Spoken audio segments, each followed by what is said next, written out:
Hello, welcome to the third video of Orientation to Competency-Based Dynamic Curriculum for Research Methodology.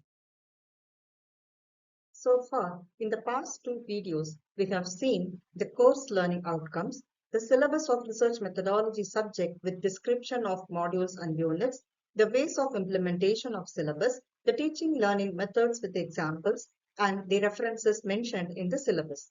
In this video, we will be seeing the assessment methods, namely the formative or modular and summative assessments in detail. Assessment methods are divided into two types, namely modular or formative and summative assessment. The modular assessment is done after the completion of each module. Its duration and marks allotment depends on the credits allotted to that module. That is, if the module has 1 credit, then the duration is 2 hours and the assessment should be done for 25 marks.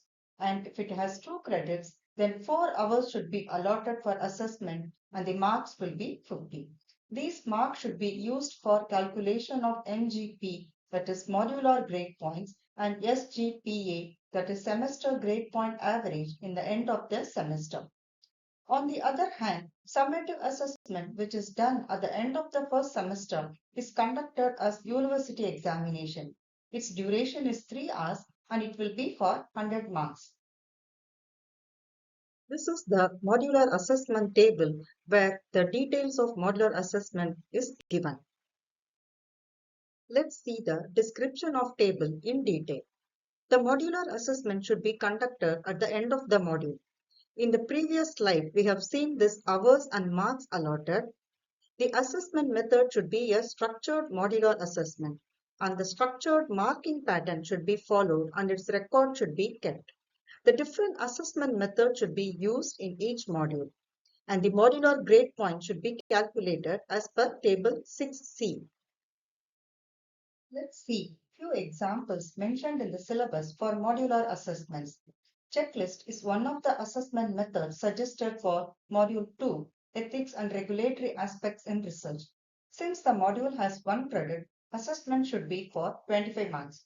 Here, the teacher can ask the students to do Institutional Human Ethics Committee mock review, and he or she can monitor with the help of a checklist that all the related documents, namely trial protocol, return informed consent forms, subject recruitment procedures, patient information sheet, etc., have been submitted or not.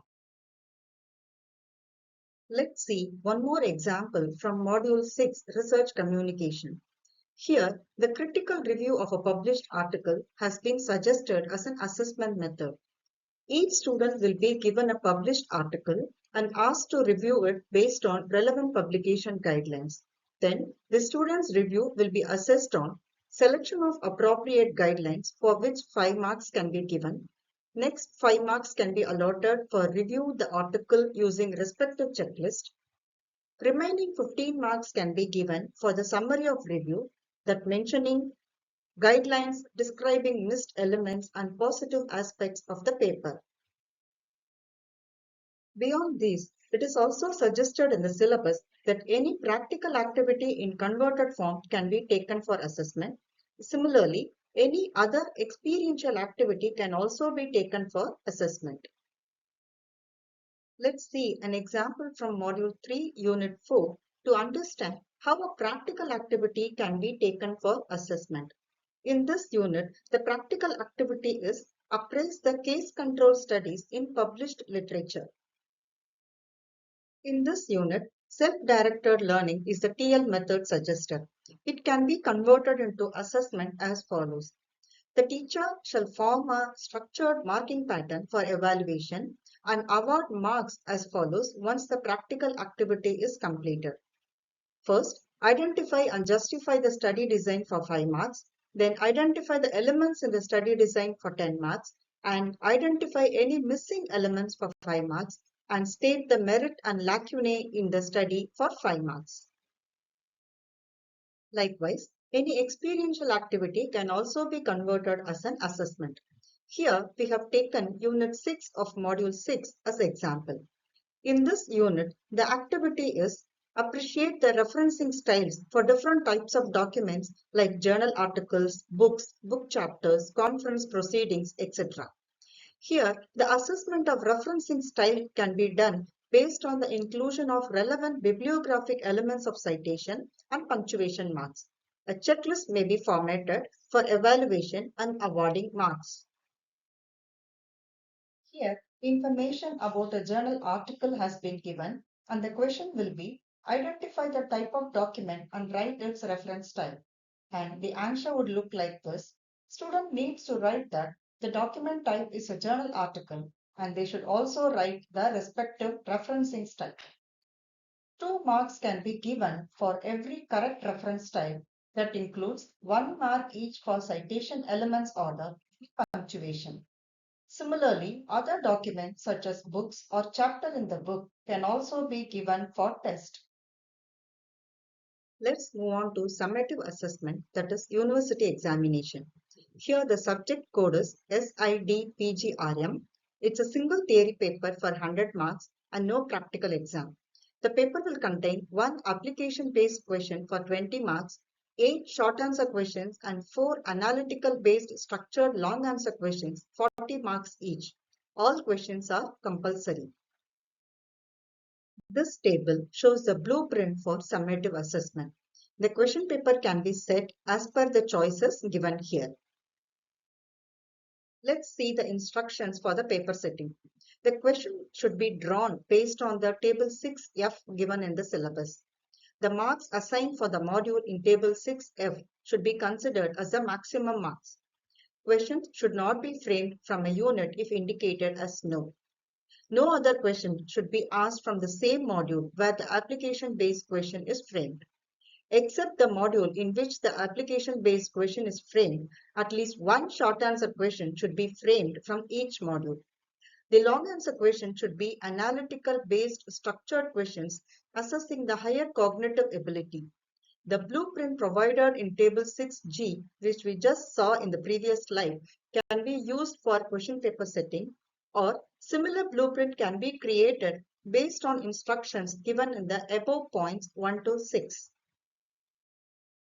Let's see an example from Unit 5 of Module 1, Research Question and Hypothesis, to know how an application-based question can be framed. A passage may be given and question can be framed as follows. Read through the passage, formulate research question, objectives, and methodology, and evaluate them using appropriate criteria. And the answers may be evaluated as follows. Whether the research question, objectives, and methodology have been formulated based on the given passage or not. The research question has to be evaluated using finite criteria, and the objectives have to be evaluated using SMART criteria. The teacher should see whether the student has appropriately justified the research question and objectives or not.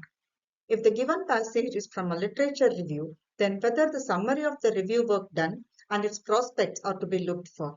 If an original research article passage is given, then it is to be noted that the hypotheses are in line with the stated objectives or not.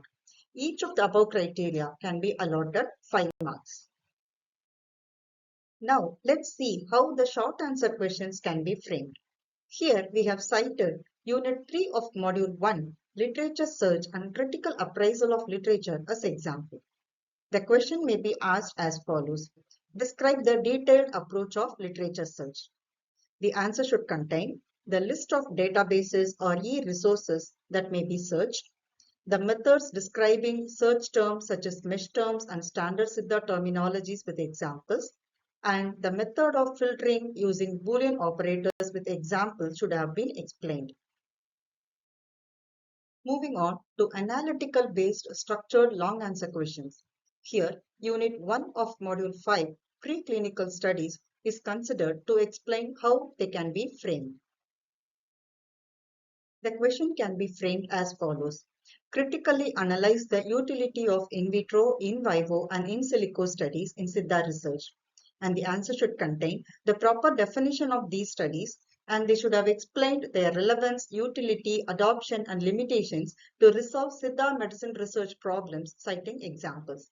The allotted 10 marks should be divided between these segments. To summarize, in this video, we have seen the formative or modular and summative assessments, marks and hours allotted for them, and suggestions for question paper setting with examples. So far, in the last three videos, we have seen the different segments of competency-based dynamic curriculum for research methodology subject. In the first video, we have seen the course learning outcomes and research methodology syllabus with its modules and units. In the second video, we have seen the ways of its implementation, suggested teaching learning methods with examples, and references enlisted in the syllabus. And in this third and final video, we have seen the formative and summative assessment methods with examples. Hope this will support you all. Thank you.